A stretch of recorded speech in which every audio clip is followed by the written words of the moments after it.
Hello friends, Steph here from Sadashiva.tv. Steph or Sadashiva, however you want to call me. Sadashiva being the name that has been given to me by my guru, Guru Mata Amma. This is her website here, Guru Mata Amma. She has her ashram in the south of India, in Bangalore.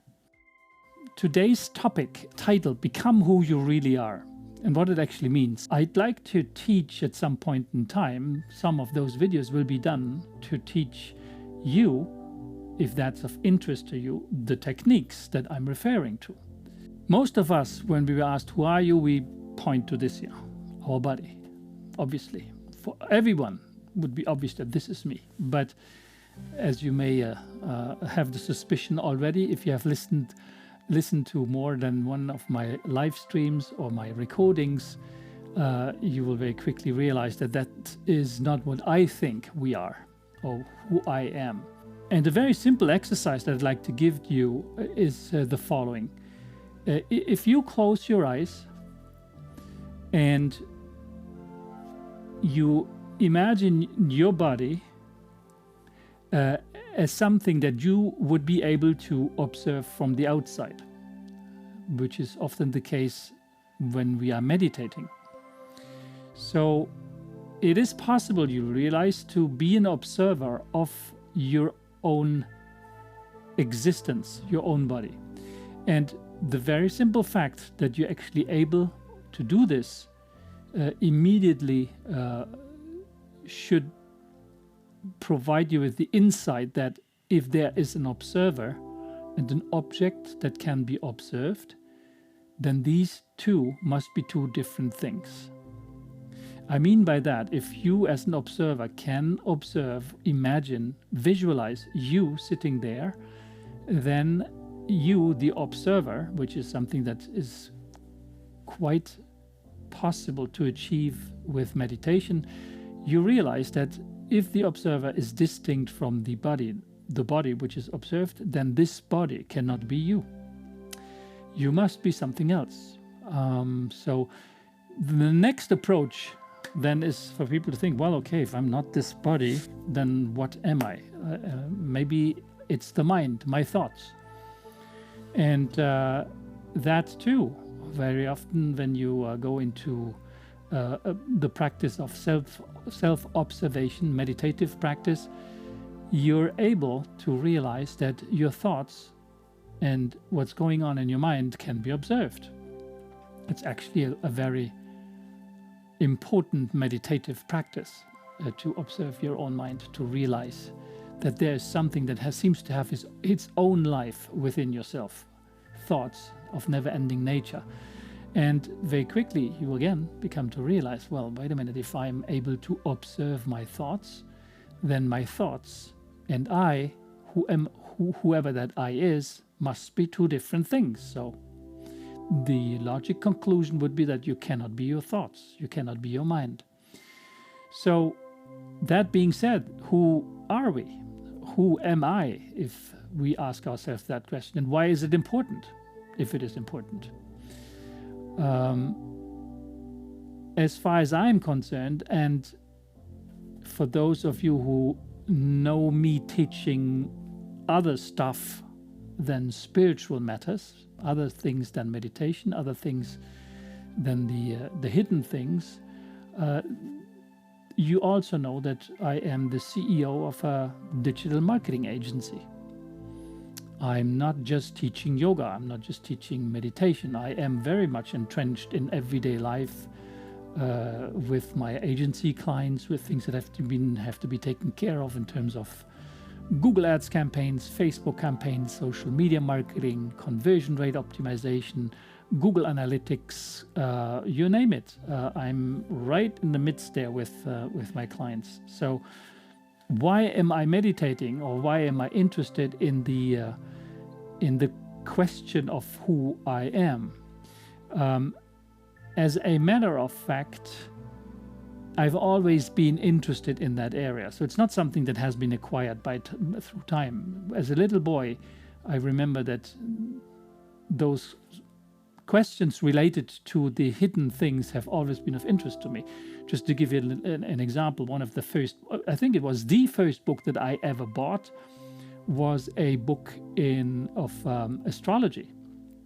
So what has astrology to do with spirituality, with meditation? Well, here it is. I always had this thought that there is somewhere a system that would allow me to understand why I am here, what I am supposed to do, or to see and to understand what I should achieve in life in such a way that it makes me complete, something not just going about my everyday life, but it was always something in the background of my understanding as a little boy already, that something else bigger than I is there, and there is some hidden kind of force or law or whatever you name it that is at the fundamental level of everything that I can perceive in the world with my own eyes, or feel or experience with my five senses.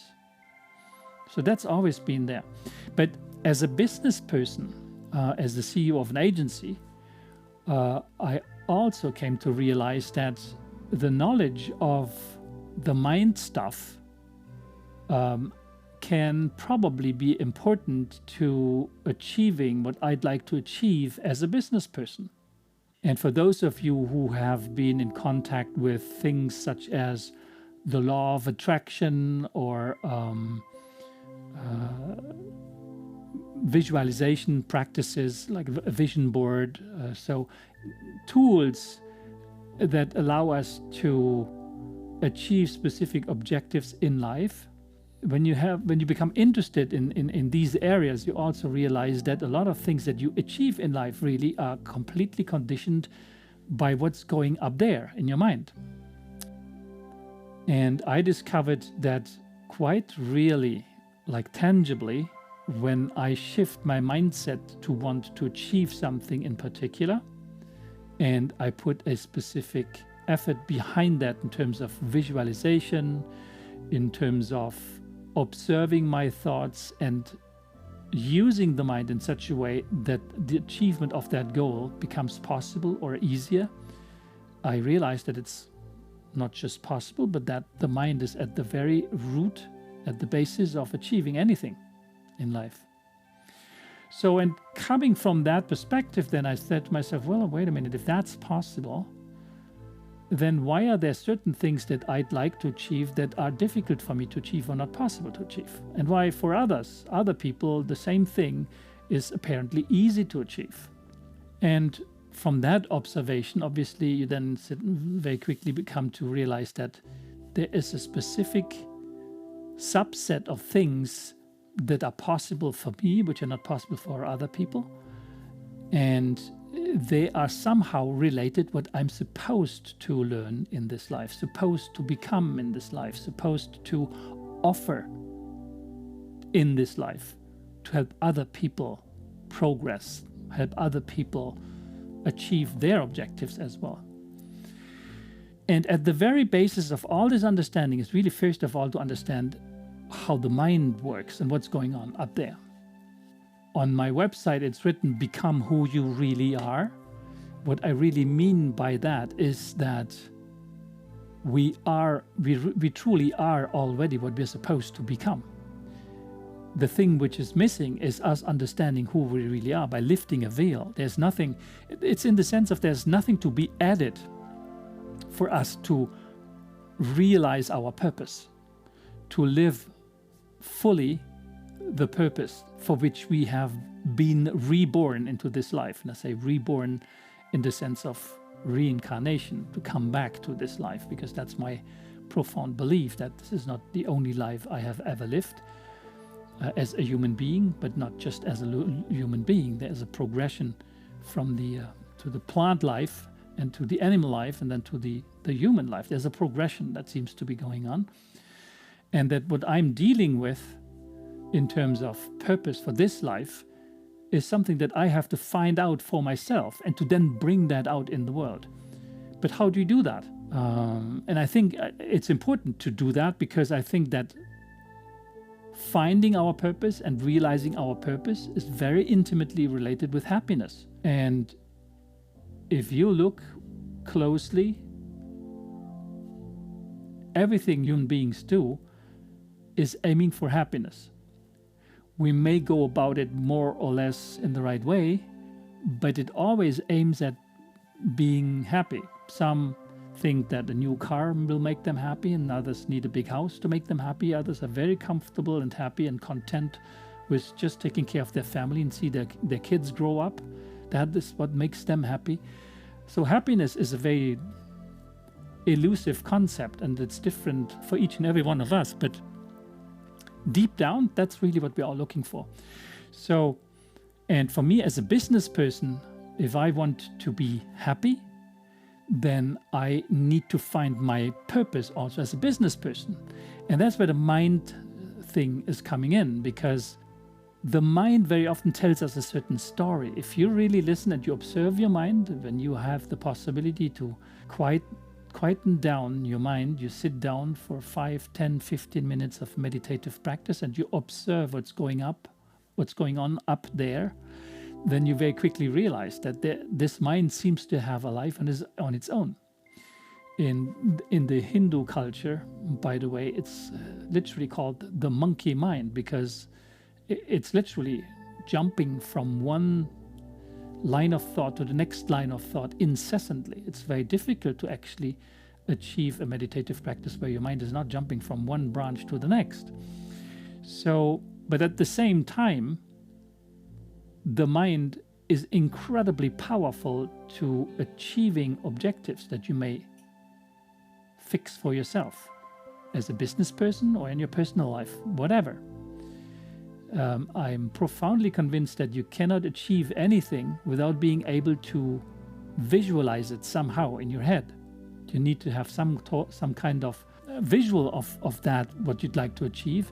And there's also a story that goes along with that visual. And if you allow your mind to tell you whatever story and to jump from one thought to the next without you being in control of what's going on up there, well, then it will be difficult to achieve what you would like to achieve in life.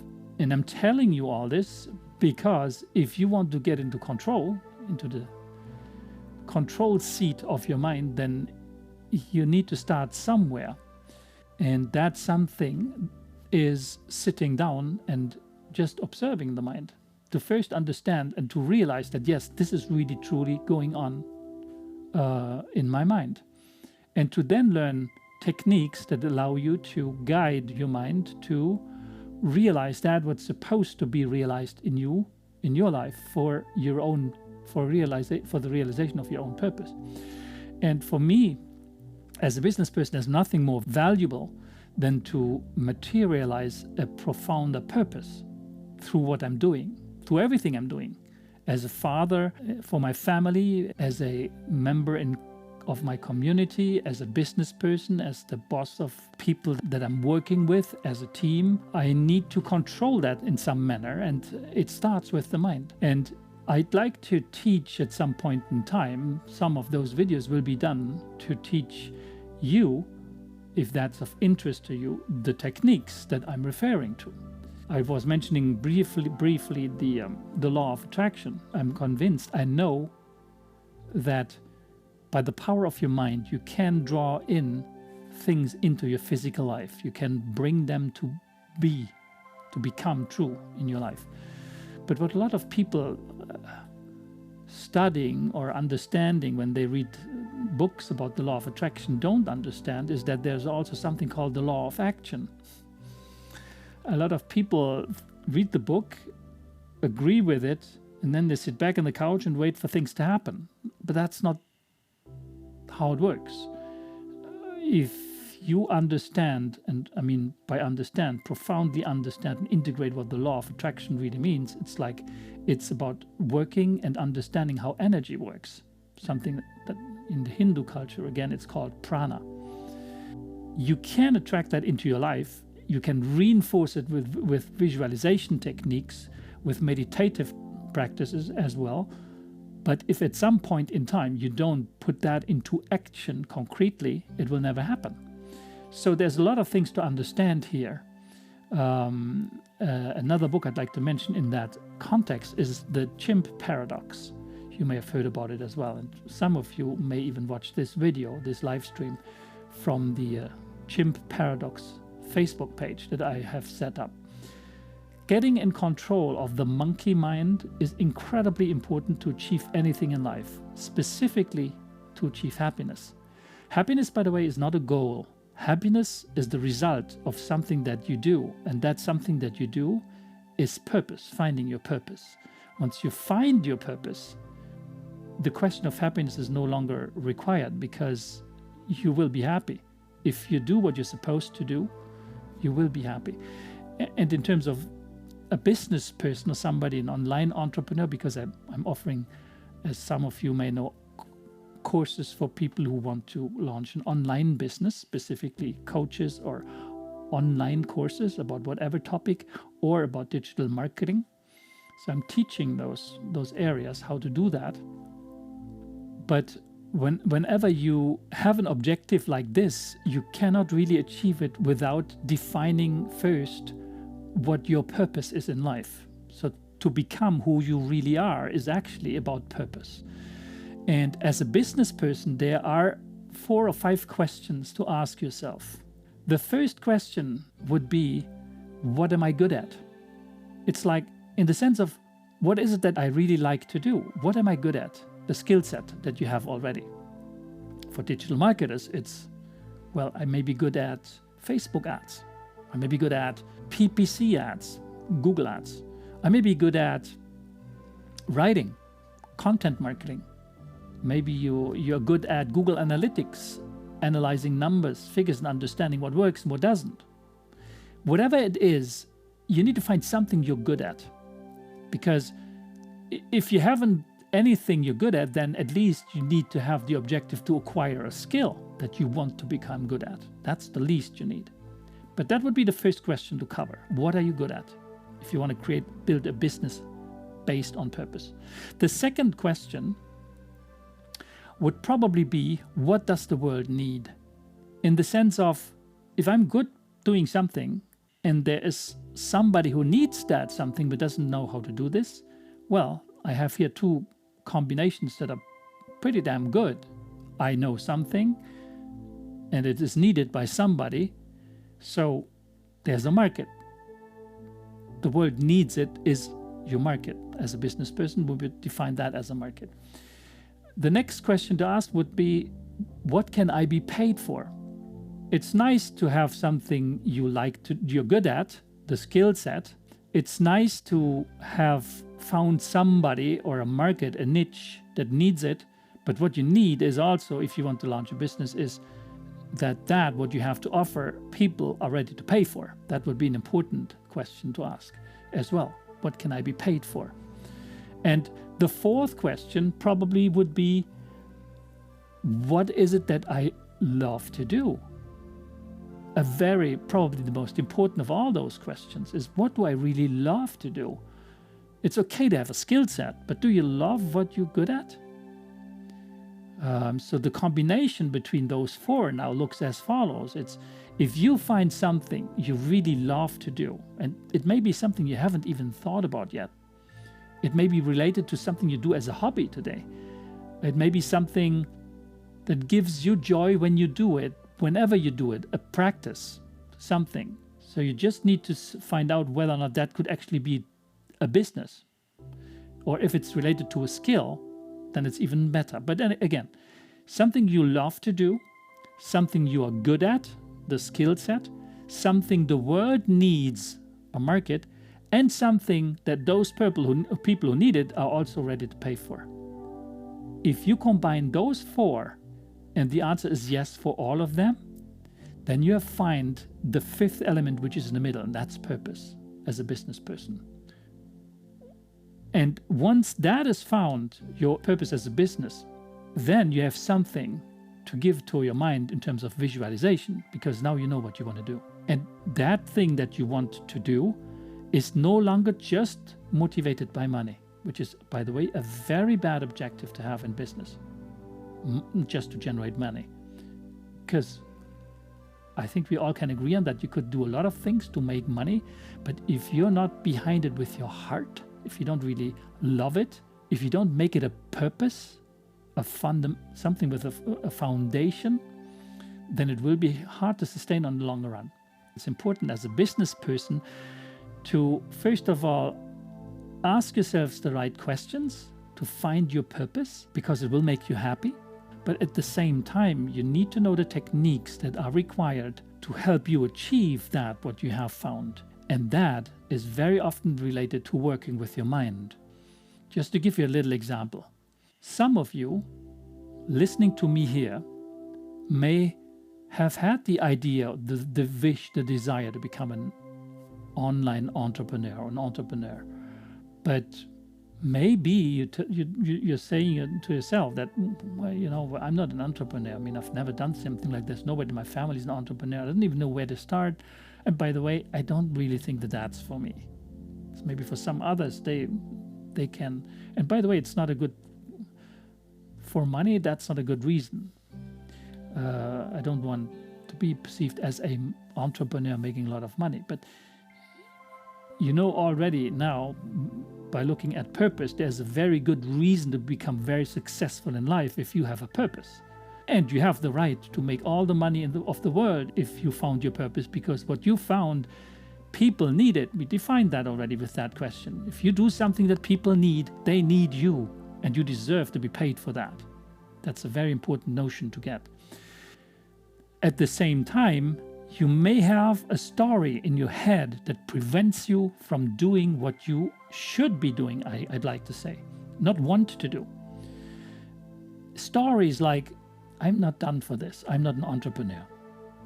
But who is saying that? You? We just defined that you are not your thoughts. So if you can observe your thoughts, and your thoughts, your mind stuff, your monkey mind tells you over and over again that that's not for you, well, guess what? That's what you are starting to believe, while it's not true. So to know how to deal with your mind, how to change that story that's going on up there, is incredibly important to be successful in life, generally speaking, and even more so if your objective is to be an online entrepreneur. Because most of those stories are completely false. They are buttocks. It's a monkey jumping around. Another example, a lot of women have that. A lot of women, less so now, more so in the past, have this story in their heads telling themselves that they are not good enough. I'm not good enough. I have to do better. I have to do this. A never-ending story. I'm not good enough. I don't deserve that. It's a complete buttock story that is only in your head, which prevents you from achieving what you're supposed to achieve, because everyone in this life has a purpose. There's not a single being on this planet who has not a specific reason why he or she is here. It doesn't exist to be here without a reason. It's yours. It's my obligation to find out what it is, my purpose. But it's one thing to find that purpose, and it's another one to change the mind story. And that's what we're talking about. So in some of my future videos, we will talk about this in more detail, how to deal with this story in your mind and how to change that story. There are very precise techniques to be known and to be applied to change that story and to make the law of attraction come true. It's not just about attracting, it's also about realizing it in the physical world. And that's something we can learn together. So when I say become who you really are, it really means you being in the driver's seat and to really truly become who you really are, to realize that purpose, that reason for which you came here into this world, because there is one. So I'll leave it at that, and I'm looking forward to meeting you in another video for another video session where I talk about this and also explain some of the techniques that I used for myself to achieve what I have achieved and continue to achieve, because obviously I'm living this story myself. So again, thank you very much for your time, and I'm seeing you soon. So don't forget to visit my website at sadashiva.tv. Sign up for our live streams so that you will be informed regularly. Until then, have a nice day.